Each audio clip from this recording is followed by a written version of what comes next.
Greetings, everyone. My name is Louis, and I'm with the Health and Wellness Ministry, Lou's Health and Wellness Ministry. And I'd like to start this ministry with a word of prayer. God, grant me the serenity to accept the things I cannot change, the courage to change the things I can, and the wisdom to know the difference. So today's discussion is going to be on diabetes, and I'm going to explain some of the complications that it can entail, and also how people can develop pre-diabetes, type 2 diabetes, and type 1 diabetes. And then I'm going to list a couple of things that you can do to change your lifestyle so that you can improve that condition, and also what foods to abstain from and everything like that.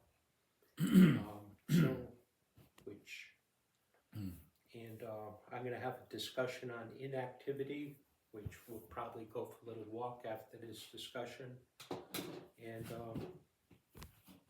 I might have a discussion on how inactivity can affect a whole host of other things other than your diabetes.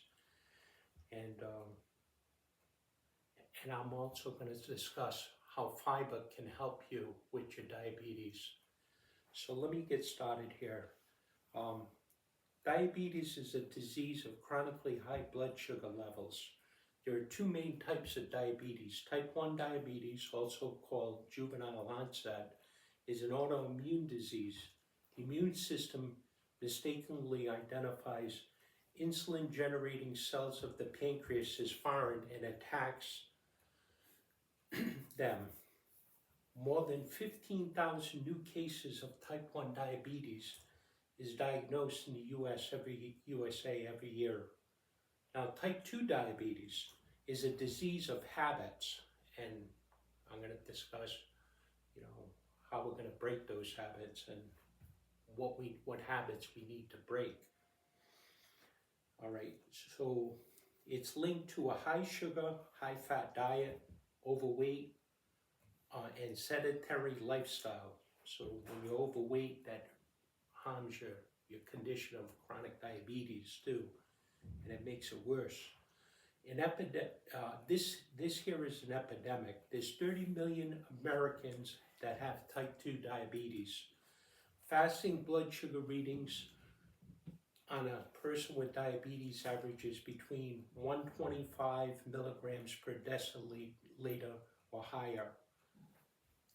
And another 88 million people have pre-diabetes with fasting blood sugar levels of 100 to 125 milligrams per deciliter.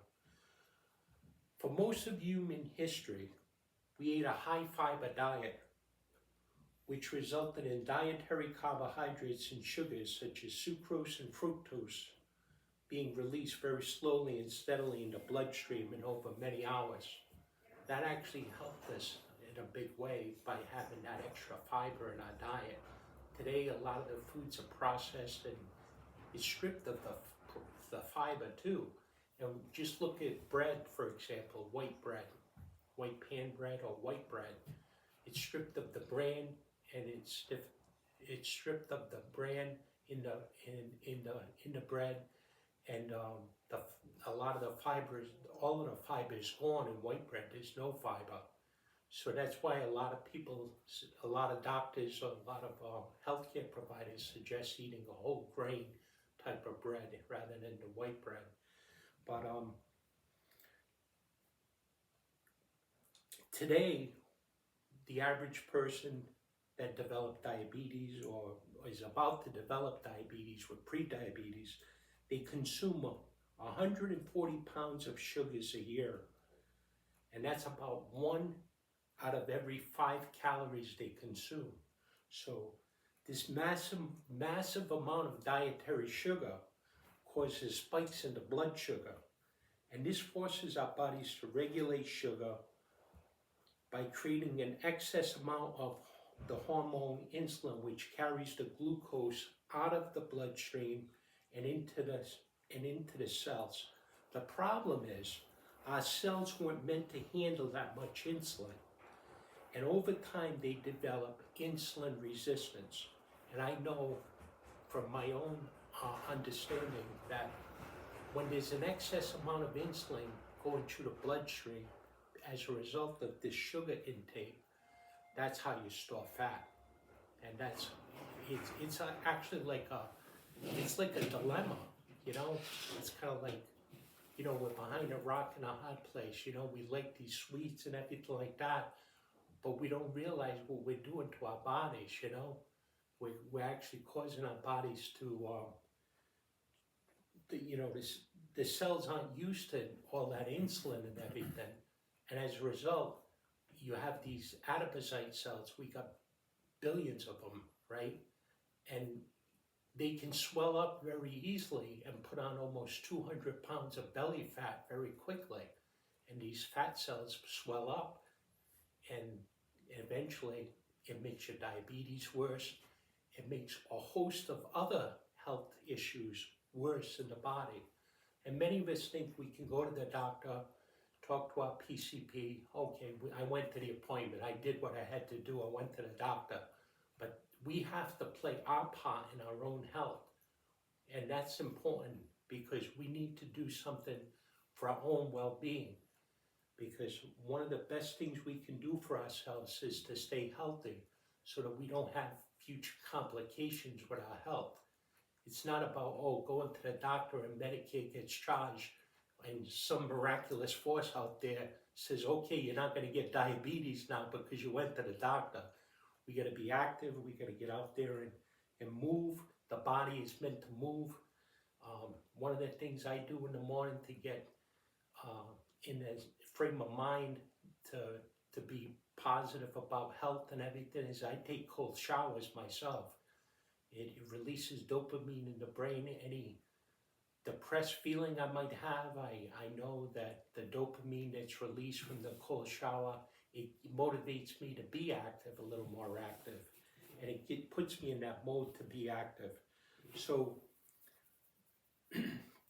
loose glucose stays in the bloodstream and you develop type 2 diabetes or chronic high blood sugar levels. Most physicians will usually offer the person whatever the newest, most profitable medication the drug companies are marketing. All right? And some of these medicines may or may not be, they get side effects and everything like that. And, and there are even some medicines that are toxic on the market. And there's like I said in one of my previous meetings, there's over 300,000 pharmaceutical-induced deaths in the country by the major medical journal that's published. Wow. And not only that, there's physician mistakes as well. But, these things can happen, It's not about, anybody being at fault or anything like that. Because I think that a lot of the physicians out there do have our interests at heart. But it's just that many times we're not playing the important part about our health as well. And we have to contribute to our good health.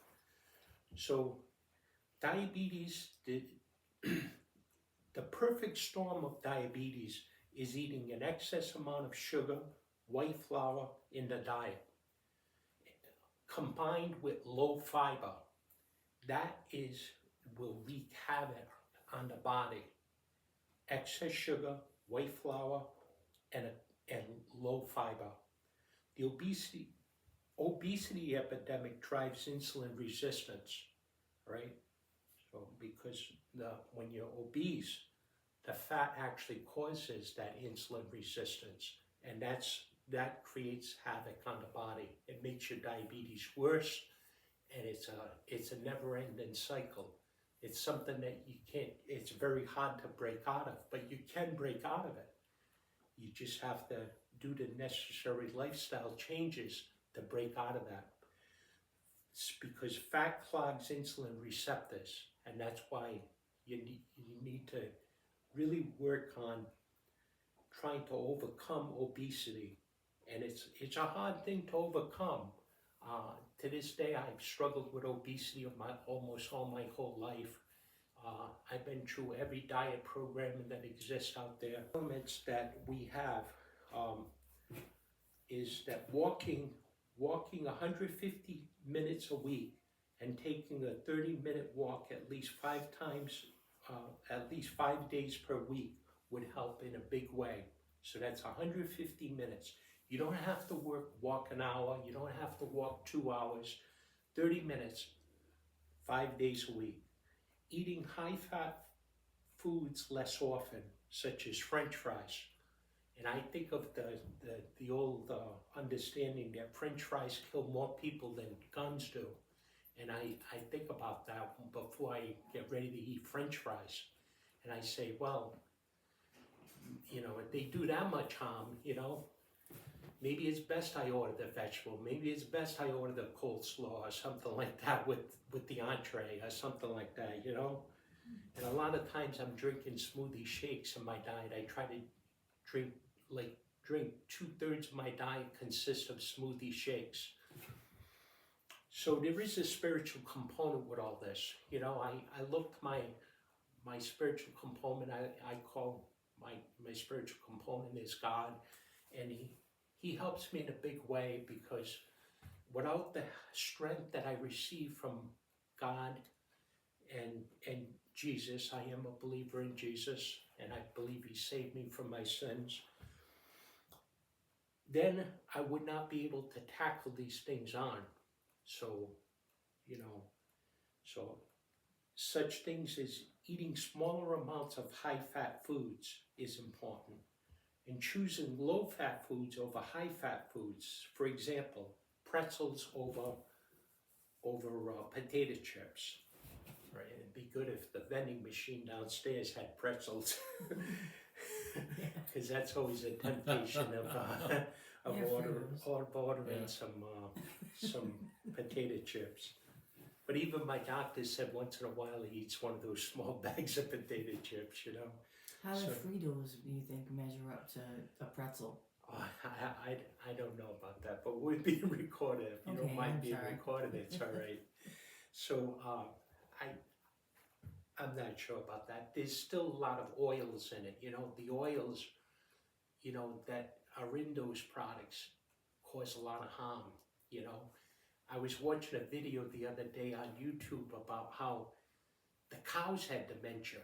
And there was a video about this guy speaking about cows having dementia.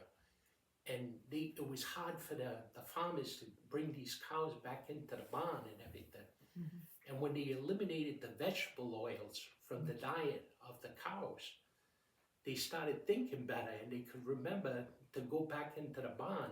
All they had to do was ring a bell or something, and the cows would go in afterwards. But before that, they actually eliminated the vegetable oils.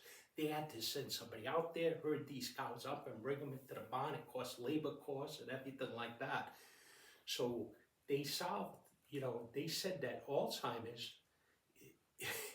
is something that was created with vegetable oils, but also there's heavy metals too involved with that too. If you use a deodorant with,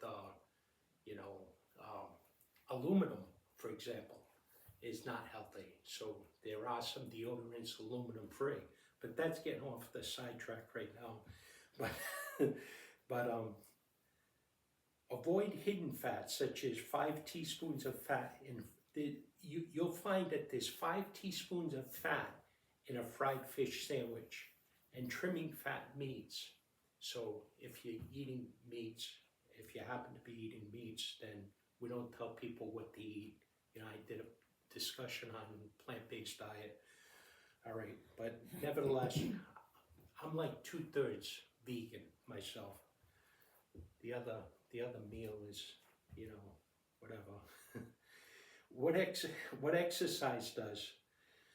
All right, there was a 20-year study with 5,000 men. All right, the fittest men out of the 5,000 had a 38% lower chance of dying from any cause during the study. were reported by researchers in the Journal of Circulation. Men who weren't fit, but became fit, lowered their risk by 35% of dying of any cause. So, you have something at your disposal to improve the outcomes of your health. And it's encouraging to hear that some members of our audience want to go out there and walk. Exercise stimulates the production of growth hormone, the so-called fountain of youth hormone that melts fat, builds muscle, and helps you feel and look younger. And one of the other things I do in addition to exercise is I put apple cider vinegar in some water. I dilute it in water and I drink it with a straw usually. But I tried that. they actually have apple cider vinegar pills too, they're like, supplements. And that actually releases growth hormone in the evening when you're sleeping. So some of the other conditions that exercise helps with is Alzheimer's disease. It reduces the risk by 1/3. Exercise, Alzheimer's. Wow. 1/3. All right. Arthritis builds muscle. That exercise builds muscle that makes a difference for women. In women with the strongest thighs, women with the strongest thighs had 30% lower risk of developing osteoarthritis of the knee, the most common kind. Asthma, exercise soothes symptoms. Light exercise 3 times a week reduced asthma episodes by 56%. Cancer, exercise prevents and protects against cancer. And there's numerous ailments that are supported by exercise. So I have this book here, Real Cause and Real Cure, but without going to the that book, I want to just follow my script. So fiber helps the blood sugar. What is fiber? How does fiber help the blood sugar? It slows sugar absorption. Fiber can slow the absorption of sugar in the bloodstream, which can help improve blood sugar levels. All right, that's big. That's real big. It increases insulin sensitivity. Fiber can increase insulin sensitivity, which helps the cells take up the glucose. I'm on a very high fiber diet. It decreases glucagon secretion. Glucagon is like a sugar that's produced by the liver, and it's released into the bloodstream slowly, usually. What stimulates the release? What's that? From the liver, what stimulates the release? No, it naturally, It just does it. glucagon is naturally released from the liver. It's a form of sugar that's released into the bloodstream, and it's usually, if you're on a high fiber diet, It's a form of sugar, then I it see. decreases the glucagon secretion, which helps reduce the amount of glucose in the blood. So the more fiber in your diet, the less likely that the glucagon is going to surge that insulin up and cause you to have high blood sugar readings. So Okay. fiber helps in a big way with that. So one of the things I do is I put together a smoothie shake, and I usually put the seeds of the marijuana plant in there, which is ground up. People say, oh, that's got THC. No, it doesn't have THC. If it does, it's minute. It's not even less than 1%, maybe, if anything. I don't think it has any. But say it did. I haven't had any negative effects by it, but you can talk to your doctor if you think it would harm you in any way. All right, nutrients for preventing and treating diabetes. There's certain supplements that you can take to help your diabetes. Magnesium glycinate if you took a dose of 200 to 400 milligrams daily, researchers at Tufts studied 500 people over the age 60. Those with the lowest daily intake of magnesium had 64% chance of developing metabolic syndrome.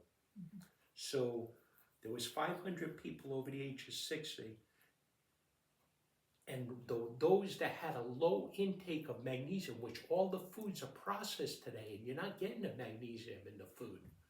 Many people are magnesium deficient, and magnesium glycinate can help you in a big way. So magnesium provides support for the insulin resistance.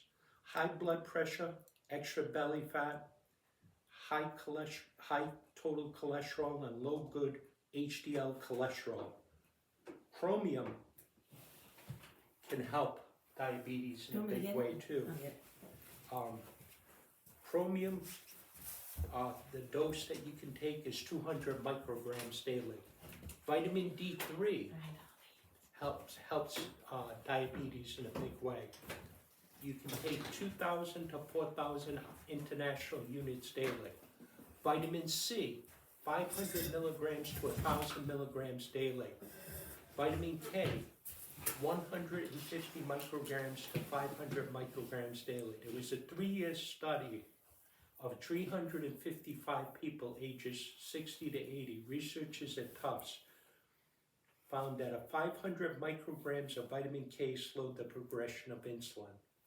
So that's the speech I had today. Went over a little bit, and I want to thank everybody for joining me today, but the video will be available, and I'll send it to those that just came late and the ones at home that want to watch this.